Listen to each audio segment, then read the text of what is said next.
Hello lovelies, welcome to my channel. It's Hila here, Saturday Night Stitch, and thank you so much for tuning in. Today we're doing a browse through of the Burda 9 2024 issue, which has just arrived through my letterbox. And today I have a real special treat for you. This is my first year actually growing dahlias or dahlias. I can never quite get the pronunciation correct, so if I'm pronouncing it incorrectly, to my fellow horticultural friends out there, my apologies. I will try and go off and learn how it is actually pronounced, but this one is called dinner plate, and this is huge, absolutely humongous, as you can see from my hand, and I love it. It's absolutely gorgeous. Unfortunately, I'm finding out that caterpillars love it as much as I do, and they've been eating around it, but it still is a gorgeous blousy thing,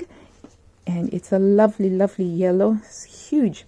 And then I also have these ones. These ones are called Arabian Night, and they are such a beautiful, vibrant, deep burgundy color. Love them. Absolutely gorgeous. I didn't know what this color would be when I actually planted them.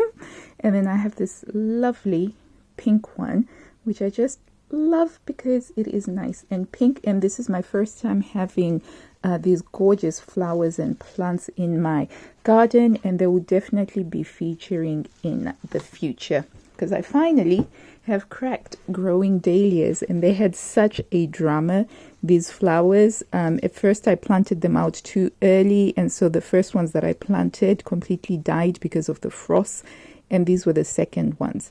Right, so I'm just going to pop those over there so that they're not too much in the way.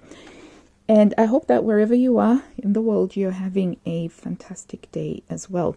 So we've got Burda 9 2024 here, which when I saw the previews, there were quite a few things that I was excited by. It's definitely got a lot of autumn separates. I think that this is a really great separates issue just off the bat. So this is the English version. If you're browsing through with me, the cover will be different for the various language publications that they do out there. So I just wanted to very quickly point out something that I thought was a little bit of a disappointment. When I got the newsstand envelope, because I get my subscription from a place called Newsstand here in the United Kingdom, I was really excited. I was absolutely excited. And then I cut into it and I pulled it out, and then I saw a sad looking face on the cover, and that, I don't know, that just hit me wrong. Maybe it's because I wasn't having a particularly great day and I was looking forward to having received something nice in the post. But I just thought, come on, let's have a happy face on the covers, you know. Absolutely, I prefer a happy face on the cover of something that's supposed to be inspirational. Anyway, little rant aside, let's get in and discover some of the gems that are in this issue. So this is the cover pattern, and it's this cropped jacket, and it's been made in imitation crocodile leather. And what sets it apart from the usual is that it has this tab over here, and so quite a fair bit of hardware in terms of the fasteners here that are gold or a brass, and then you've got a gold zipper going down, and it's got a gigantic collar which can make a nice lovely feature. So it does have a little bit of bust shaping on there, although it's very hard to tell why that would be necessary because the style is very much just a straight down cropped jacket. I could probably see this being popular, though maybe not in the croc leather they've chosen, maybe in a tweed, a lovely Harris tweed, and using some covered buttons instead of that hardware, and it would be lush in my opinion. And then we've got a very simple long sleeved top here, which can be made in a pontel sweater fabric or a wool jersey fabric. I actually thought that this would be great in a wool jersey fabric. I would dispense with the epaulets though. I think that they are an unnecessary addition to what is otherwise just a simple top. I would probably dispense with the breast pocket. Never ever have I used a t-shirt breast pocket before, so I do think that it is extraneous to the design, but otherwise the bare basics of it, it's a lovely autumn top that you can make in your principal colors or your neutrals, your wardrobe neutrals, and then that will work really well. The next one is this blouse on number 102, and it's a blouse on jacket. Just give me a moment whilst I deal with the sun.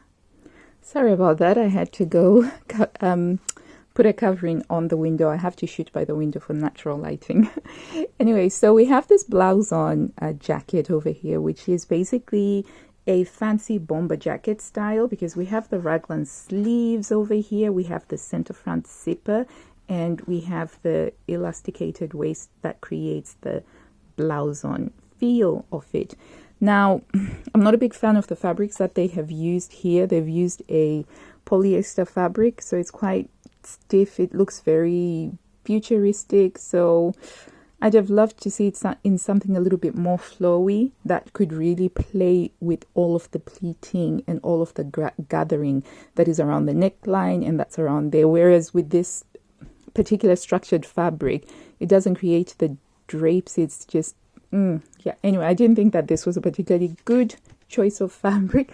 Neither did I think that the styling was particularly great either. So one of the things that I've learned from the books that I've read on styling and on sort of like good design lines is that when you've got volume at the bottom, always balance it out by having less volume at the top.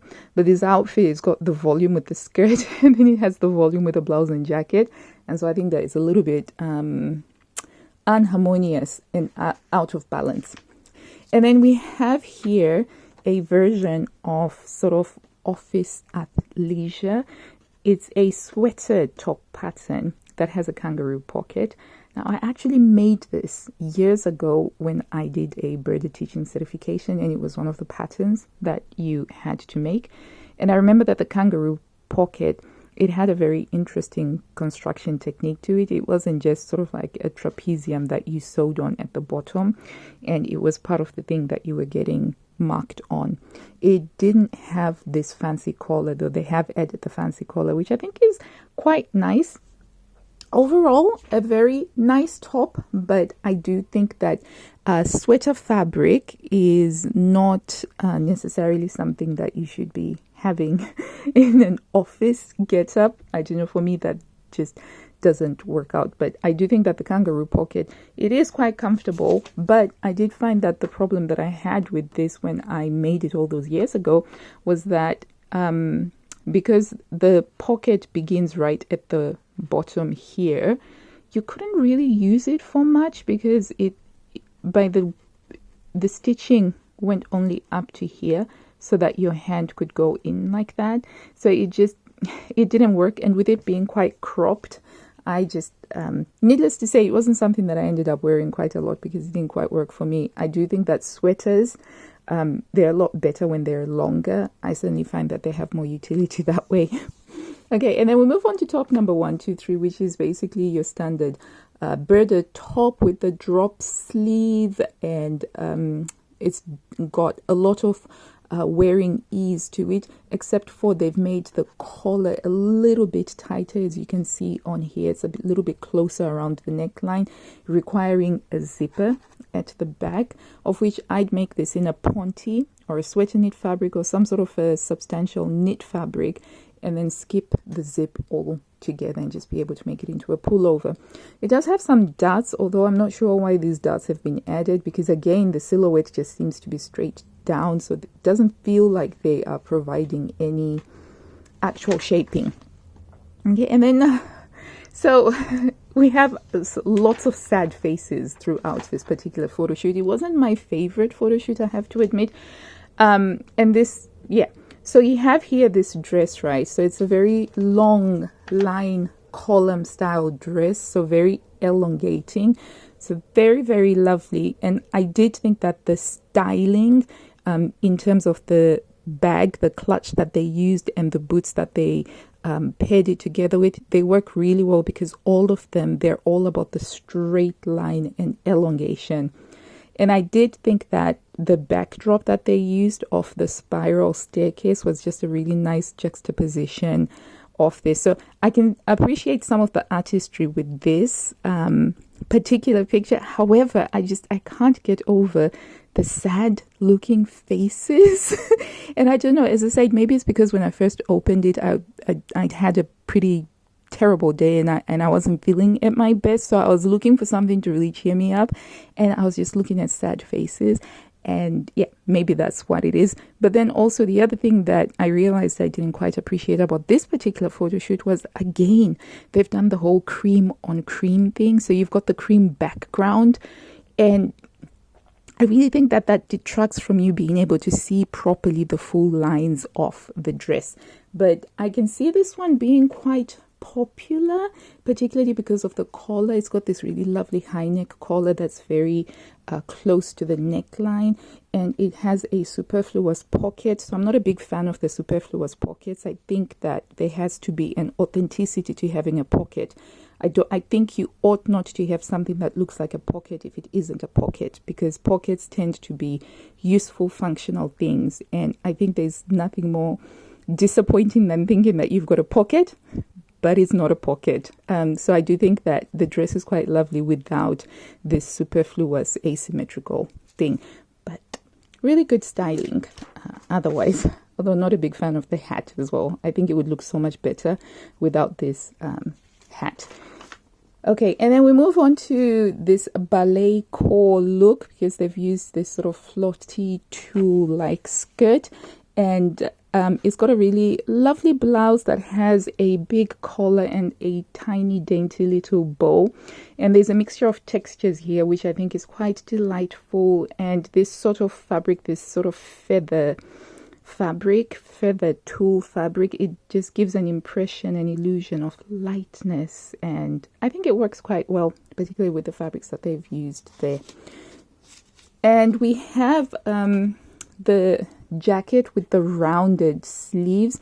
Whenever I see these, I always think that they're trying to sort of imitate that very early 1950s Balenciaga jacket that had sort of like the curved look and feel to it, except for obviously it's cropped. And I do think that this is a lovely rendition of it that they made with the fabric. I think the fabric is a really great choice for it. It's a jacquard fabric, so you've got it being able to hold up these lovely curves within the sleeves. So I think that that was a great choice, and I love how they've paired it with this dress that has a slightly higher neckline, and that just really contrasts off the jacket very, very nicely.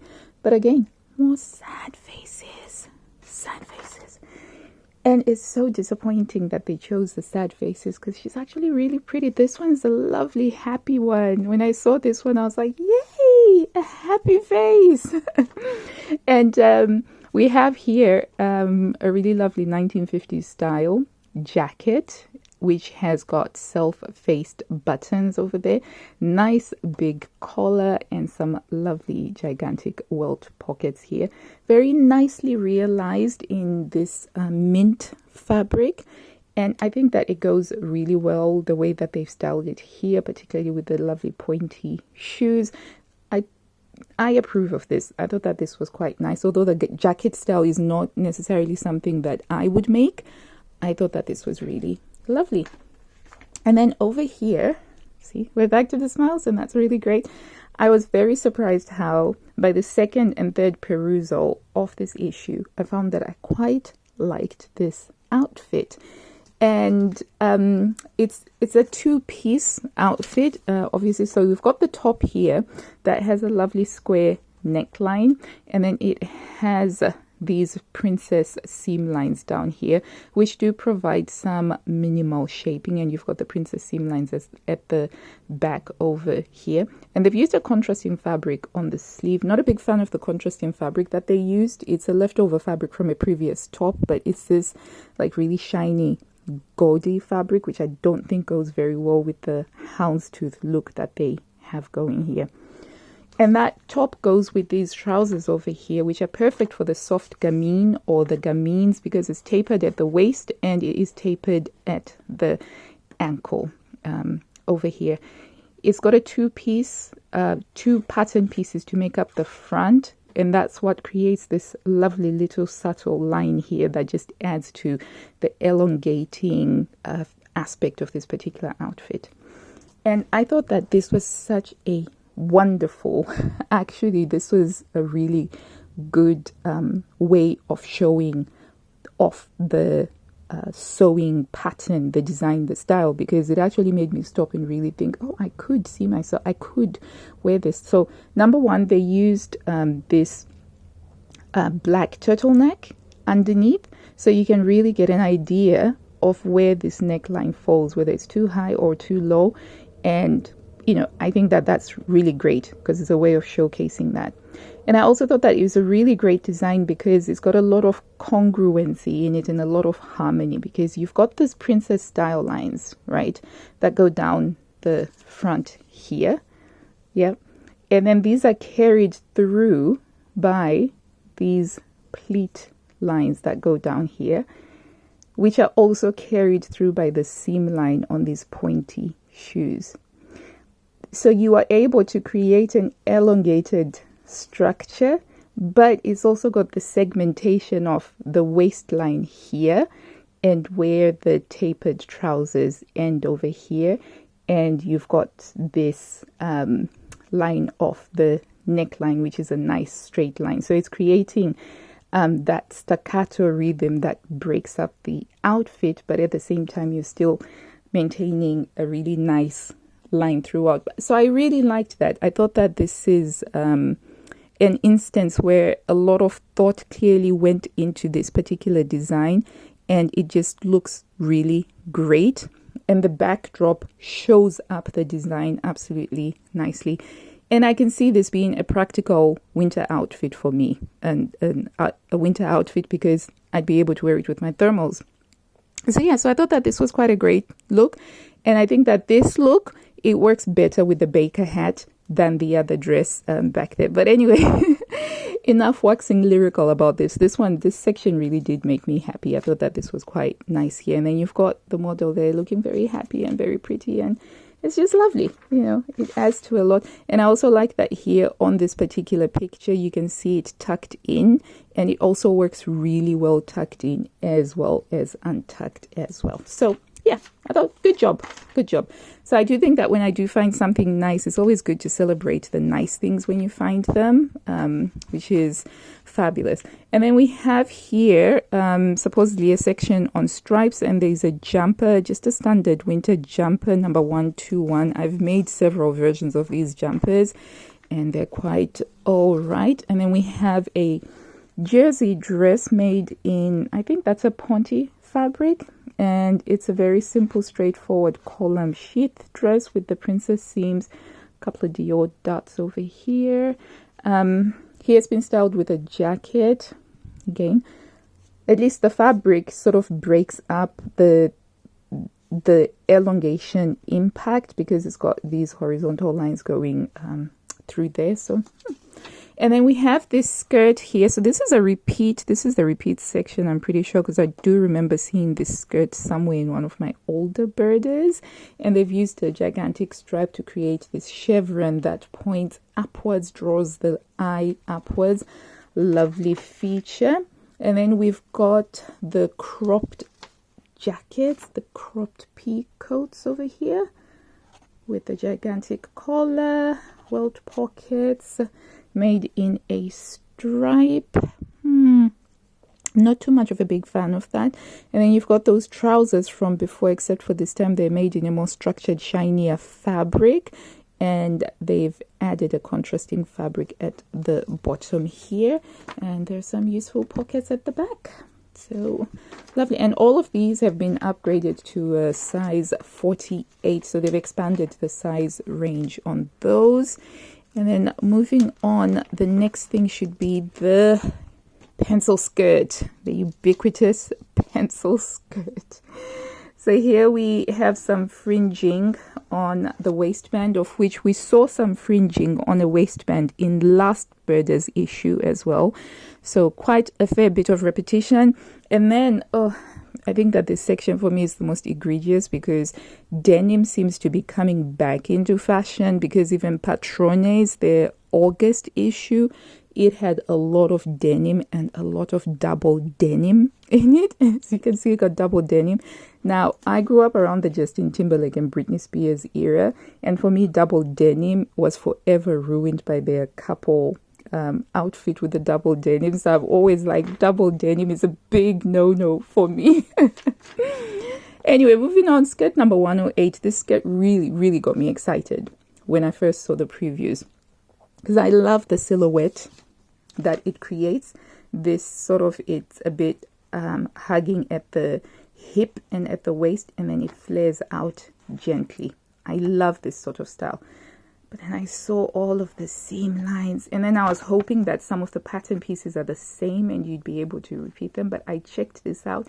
You need 9, there's 9 pattern pieces that you have to trace, and then you have to cut out 2 of each. So you have minimum of 18 pattern pieces for the stripes, to create these lines over here. And then the back pattern, is it the back or the front? One of the pattern pieces is cut on the fold, but you have a minimum of 18 pattern pieces. And I gotta say, because most of these will be slightly on the bias, this needs to be made from a solid structured fabric. So denim would be very suitable. Jacquard would also be interesting. I'd basically stay away from anything that's like a viscose. That just wouldn't work with it. Now, there were a few things that I want to say were pet peeves when it came to this skirt. I just think that this has got fabulous design potential, and I think this could easily be a very popular pattern, but they didn't show it in its best light. So first of all, if we just zoom in, all right, I'm just going to be a little bit nitpicky if you'll bear with me. So if we zoom in here, all right, this skirt is too big on the model, and they didn't even bother sort of trying to pin it in the back, because you can see how the waistband is sort of sticking out over there. The shirt that they have chosen, it doesn't work as well with this style. Frankly speaking, they should have just put her in a t-shirt so that you could get a better idea of where the waistband sits. So for me, what this tells me is that if you have a contoured waist like I do, you're going to need to watch out for that. Either reduce the waistband width or do the adaptation to make this into a contoured contoured waistband, so that you don't have this sticky out thing that's obviously there. And also in terms of styling, let's see, where are we? The cowboy boots, I'm sorry, they do not go well with this skirt at all. I just thought that is a very odd selection for that. And then I think that they should have put this skirt in one of the curvier models that they use for the plus sizes, in order for you to really be able to appreciate the full-on curve of this. As it is, it feels like the model has got, the rectangular sort of waistband shape that goes sort of straight up and down. And so it's not bringing out the skirt to its bestest possibilities. And I just thought, oh, what a missed opportunity there is there, because it's really supposed to showcase those curves. And you can see on here, when they do try to have her pose like this, you can kind of get that idea. So I do think that that was a little bit of a missed opportunity. And you can see on here that there is some sort of waistband issue that probably needs to be tackled by making this into a contoured waistband, or making the waistband just a little bit narrower. So they've used a denim, but it's clearly a lighter weight denim, because you can see the pulls across here, as well as the drapes. So yeah, I'm very curious to see how people deal with this pattern. I was keen on making it until I saw the number of pattern pieces involved, and frankly speaking, this, doing these sorts of top stitched seams with 18 pattern pieces, I balked at the challenge. I'm certainly not seamstress enough to attempt this, but I would love to cheer on anybody who is going to attempt this. Okay, moving on, we've got loads more double denim over here. So again, we have these rounded jackets over there. Not sure why we've got some bust shaping, and these look like they are ornamental pockets, but I suppose they're supposed to fit in with the hardware look. And then we have these sort of Y2K style trousers, slashy cargo panty looking wide leg trousers in denim, which have just been huge this year. Everywhere I look, that's what I'm seeing. The other dress that I really liked in this, that got me excited during the preview, was this 1960s style, I would say, dress, and it's got the princess seam lines over there, an interrupted waistline, and you have sort of like a drop waist with some lovely flappy details over here. So again, this is really lovely, and it's one of those that, as somebody who tries to stick to the soft gamine principles, I can't actually make this because I know that it doesn't necessarily suit me as much, because the waistline is not actually on the natural waist as far as I can tell. It's sort of like dropped a bit because it's sort of the 1960s style. And for me, I found that I tend to look best and feel most comfortable when I am absolutely tethered on the waistline, like this belt over here. But this is really lovely, and I cannot wait to see what other people make with this one. And then we have possibly one of the best examples of how to showcase a sewing pattern and how to showcase your design lines. And they've done this with this lovely denim top, and I love the energy. Everything about this just has got such a bright, uplifting, inspirational energy to it that makes me want to sew this item. And so as we can see, they've used different fabrics to really highlight those princess seam lines, to highlight the fact that there's bust shaping within the princess seam lines over there. And it's got a nice little belt over there if you want waist emphasis. Of course, you don't have to have the belt loops and the belt, and you can still have a lovely look. So I quite liked that. I was very happy with that, and I thought that that's lovely, even though I can't quite make and wear this. And then we've got some more silver cowboy boots, and I was like, oh my days, are they coming back in fashion?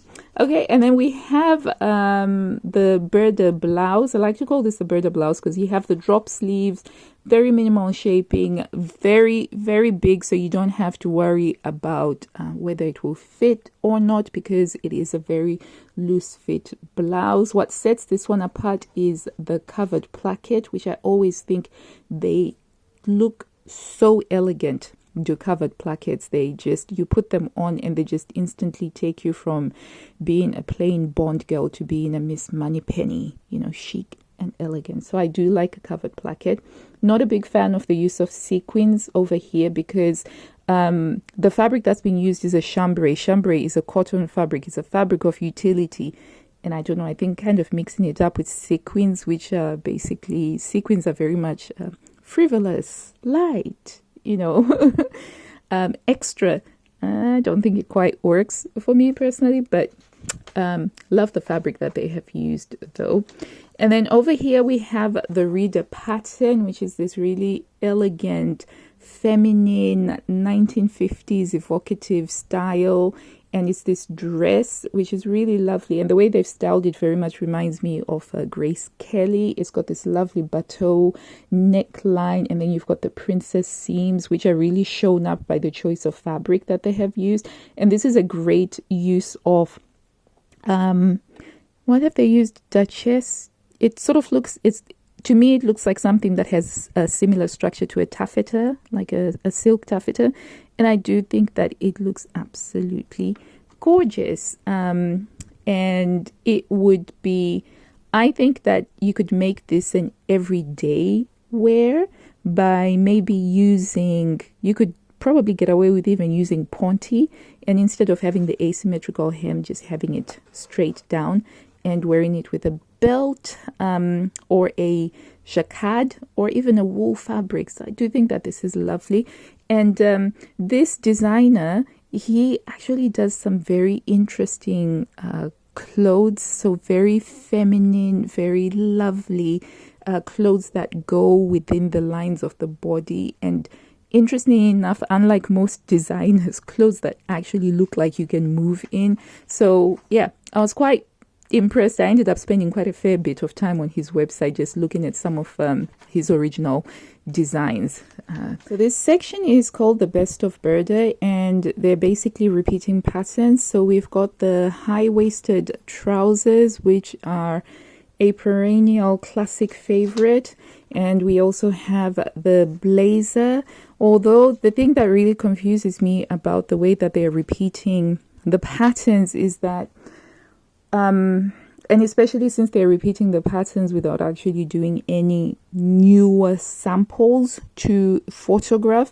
So repeating patterns isn't anything new. Burda has been repeating patterns for, you know, a long time, because there's only so much that you can do when it comes to fashion. A dress is still a dress, a skirt is still a skirt at the end of the day. But I've always accepted the pattern repeats because it's sort of done something a little bit different with it, whether it's been using a different sort of fabric or a fabric or color that is in season. But when they repeat exactly the same photo shoot that they have used and exactly the same pattern, but they've just changed the name, so does that mean that when you are looking to see how this blazer was made up, am I going to use the original one from the 2019, because I think this is from a 2019 issue? Am I going to use the original one from the 2019 issue, or am I going to use the 2024 one? You know, I'm not sure that they've thought out this pattern repetition thing that they are doing, because I think it's only going to create further confusion in the long run, particularly if they're repeating popular patterns. Yeah, anyway, that little rant over. This one was one of the dresses that I liked when it first came out a few years ago, because I really liked the extra long turtleneck, and I think I traced this one out. So in some regards, it's quite nice to be reminded of some of the things that I traced out but haven't yet got around to making. But also at the same time, it's like I know this was a very recent one. And I was very struck by a comment that somebody made saying that they've been collecting Burdas and they have about 20 Burdas in their collection, but already they were feeling like there were a lot of repeats, which I thought was quite interesting. And this one was from a September issue, and it's a long coat made in imitation leather. And then this dress, I think it was also from an October 2020 issue. Yeah, I think. No. October 2019. I think this was an October 2019 issue. This one, skirt number 128, I actually traced out this skirt. I have this traced out, and it has a gigantic, massive pattern piece that by the time I finished tracing it out, I was just like, I don't think I'm going to be able to make this skirt, even though I had really wanted to make it when it first came out. But yeah, I haven't gotten around to it. So this is what we have with this particular issue. I do think that it has a lot of great separates. So there's definitely a preponderance of skirts and trousers and tops in this issue. The dresses are basically repeated dresses. So not going to take too much into that. The two things that I would probably make as an outfit would be these two. I think that I could create something that actually would be practical for daily life. Yeah, because I quite like the trousers here. Hang on, where's the zipper on these? Oh no, it's got a front fly. Here we go. I'm not too sure what these are. Yeah, I'll have to investigate. So the top and the trouser, I think that these will work really well. And they're quite some interesting patterns here. Now it's your turn. I know this has been a bit longer than usual, but I had a lot to say about this September issue, and let me know, are you going to be making anything from this issue? I suspect that this is going to be quite a popular issue because the ones that are strong on separates always tend to be quite popular.